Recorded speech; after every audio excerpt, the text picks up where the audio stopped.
বাংলাদেশের ফুটবল প্রেমীদের মধ্যে রোনান এবং ডেকলানকে নিয়ে আলোচনা এখন নীরব, সম্মিলিত প্রার্থনার রূপ নিয়েছে।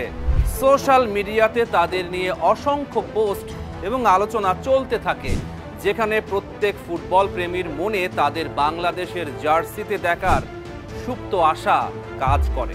সুলিভান পরিবার ফুটবলকে কেবল খেলা মনে করেনি, এটি তাদের জীবন, রক্ত, শ্বাস, এক অনন্ত ভাষা। বাবা রেভান পেশাদার ফুটবলের নায়ক, মা হেইকে কলেজ ফুটবলের অধিনায়ক। চার ভাই কুইন, কাভান, রোনান, ডেকলান, এক একজন জিনিয়াস। কুইন মেজর লিগ সকারে আলো ছড়াচ্ছেন, কাভানের জন্য অপেক্ষায় ম্যানচেস্টার সিটি। পরিবারটা যেন এক জীবন্ত ফুটবল কারখানা, প্রতিটা কোণায় জন্ম নেয় নতুন গল্প। কিন্তু আসল মোড় এসেছে ওদের নানির দিক থেকে। হেইকের মা সুলতানা আলমের জন্ম বাংলাদেশে, উচ্চ শিক্ষার জন্য যুক্তরাষ্ট্রে পাড়ি জমান। সেখানে তিনি পেনসিলভেনিয়া বিশ্ববিদ্যালয়ে পিএইচডি সম্পন্ন করেন এবং পরবর্তীতে জাতিসংঘের হয়ে কাজ করেছেন।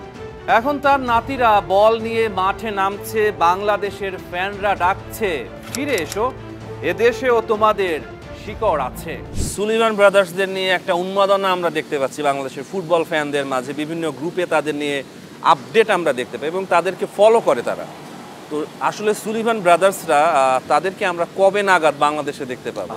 পজিটিভ কোনো খবর আছে কিনা? না, পজিটিভ একটি যে ডেফিনেটলি তাদের বাবা উনি আমাদের কনসার্ন দিয়েছে যে they would like to play for Bangladesh. So that's a very good news. ওনাদের পাসপোর্টের যে প্রক্রিয়াটা, তারা কি বাংলা জানে আপনার সাথে?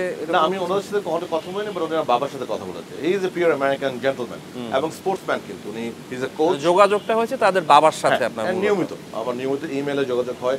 ইমেলে ইনফ্যাক্ট ফেডারেশনে অফিসিয়ালি তারা যোগাযোগ করেছে। যোগাযোগ করে তার কনসার্ন নিয়েছি আমরা যে তাদের পাসপোর্টে আমরা কাজ করব। So that is going on নাও। আমি আশা করি অক্টোবরের ভিতরে তাদের পাসপোর্টটা হয়ে যাবে ইনশাআল্লাহ। তারপরে এফের যে permission, that maybe take maximum a month. I think by November they will be ready. In fact আপনি জানলে খুশি হবেন, আমাদের আন্ডার 23 জন্য কিন্তু আমাদের হেড কোচ ওদেরকে চেয়েছিল। আমরাও যোগাযোগ করেছিলাম, বাট তখন তাদের একটি প্রি অকুপাইড একটা প্রোগ্রাম ছিল ইউরোপে, সেটা সম্ভব হয়নি। কিন্তু ওনারা যদি তখন পারতো, আমরা কিন্তু হয়তো বা তাদেরকে দেখতে পারতাম। বাট এনিওয়ে, আমাদের কার্যক্রম চলছে। আমরা বিশ্বাস করি অক্টোবরের ভিতরে পাসপোর্ট অ্যান্ড নভেম্বরের ভিতরে বাকি সব অ্যাপ্রুভালটা ইনশাল্লাহ হয়ে যাবে, আশা করা যাচ্ছে। তারপরে এটা তো আসলে হেড কোচের উপরে, টেকনিক্যাল টিমের উপরে, যে নেক্সট কোন টিম তারা ডিসাইড করবে আসলে যে কারা আসবে। একই সাথে তাদের অ্যাভেলেবিলিটি, যেমন এবার 23 আমরা চেয়েছিলাম, বাট তারা সবাই দিতে পারে নাই।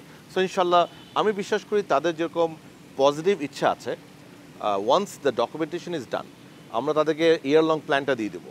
তখন কিন্তু তারা দেখবেন, তারাই বলে দেবে যে আচ্ছা আমি এই সাইকেলটাতে আসতে পারবো। দে আর প্রফেশনালস, কোনো সন্দেহ নেই। ওনার বাবার সাথে আমি কয়েকবার কথা হয়েছে আমার, এক্সট্রিমলি জেন্টলম্যান এবং extremely professional. So I think once the documents are done, তাদেরকে পেতে আমাদের খুব একটা দেরি হবে না। তারা কি বাংলাদেশের ফুটবলের এখনকার যে সিনারিও সে সম্পর্কে কি অবগত আছে? যেমন হামজা আসার পরে যে একটা নতুন উন্মাদনা তৈরি হয়েছে বাংলাদেশ এর ফুটবলে, সেটা নিয়ে তারা কি জানে? দেখুন, আমি বিশ্বাস করি যে ডেফিনেটলি তারা দেখছে, বাট এক্ষেত্রে আমি বিশেষ করে ফ্যান গ্রুপ থেকে ধন্যবাদ জানাতে চাই। বিকজ ফ্যান গ্রুপ থেকে তারা যেভাবে ভালোবাসা এবং রেসপন্স পায়, আমি মনে করি তাদের যে সিদ্ধান্ত কিংবা তার বাবার যে সিদ্ধান্ত যে হ্যাঁ তারা বাংলাদেশের জন্য খেলতে চায়, সেটার একটি সিংহভাগ কিন্তু দিয়েছে ফ্যান গ্রুপরাই। আর আমরা তো বাকিটা আমাদের কাজ করি ডকুমেন্টেশন পারপাসে। So definitely I think they are following Bangladesh, but I am more confident whole Bangladesh is following them. মানে তাদের অনেক ভক্ত অলরেডি বাংলাদেশে আছে। রোনান সেন্টার ফরওয়ার্ড, তার গোল কেবল সংখ্যা নয়, যেন কবিতা। নিখুঁত স্পর্শ, নিখুঁত শট, প্রলিফিক নাম্বার 9, যে ফরওয়ার্ডকে পেলেই গোল আসে। ডেকলান রাইট ব্যাক, দুর্ভেদ্য দেয়াল, একটা দুর্গ। আক্রমণ যত তীব্রই হোক থমকে যায়, দলের পেছনের ভরসা, অটল প্রাচীর। ফিলাডেলফিয়া ইউনিয়ন একাডেমি, সেখানে স্পর্শ, প্রতিটা ট্যাকল, প্রতিটা শট তাদের তৈরি করেছে বিশ্ব মঞ্চের জন্য। রোনান ও ডেকলান যমজ দুই ভাই খেলছেন ফিলাডেলফিয়ার বয়স ভিত্তিক দলে। যমজ দুই ভাইয়ের গায়ে আপাতত বাংলাদেশের বয়স ভিত্তিক দলের জার্সি তুলে দিতে চায় বাফুফে। প্রাথমিক পর্যায়ে 16 বছর বয়সী রোনান ও ডেকলান বাংলাদেশের হয়ে খেলার আগ্রহ প্রকাশ করেছেন।